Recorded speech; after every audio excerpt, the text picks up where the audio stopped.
បងធ្លាប់ជាមនុស្ស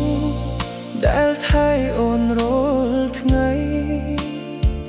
ចាំស្ដាប់បញ្ហាពេលអូនយំខូចចិត្តគ្រប់ពេលដែលអូនឈឺឬអស់កម្លាំងចិត្តបងតែងនៅក្បែរមិនដែលទៅណាតែថ្ងៃនេះអ្វី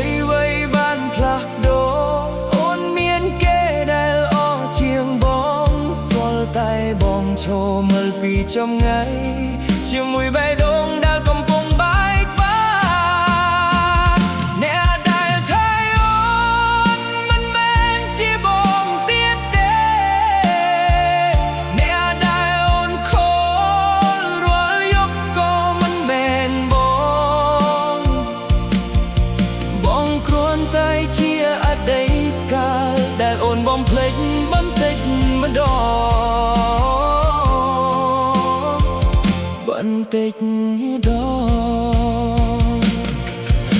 រូបថតចាស់នៅក្នុងទូរស័ព្ទបងមិនហ៊ានលុបព្រោះវានៅមានអូនទោះដឹងថា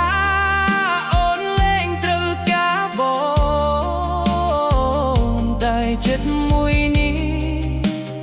នៅតែចាំអូនបើថ្ងៃណាមួយគេធ្វើឲ្យអូនយំសូមចាំថានៅមានបងម្នាក់នេះដែលធ្លាប់ស្រឡាញ់អូនអត់ពីបេះដូងអ្នកដែលថែអូនមិនមែនជាបងទៀតទេតែអ្នកដែលស្រឡាញ់អូនបំផុតគឺនៅតែបងថ្ងៃនេះអូននៅអ្នកថ្មីក៏បេះដូង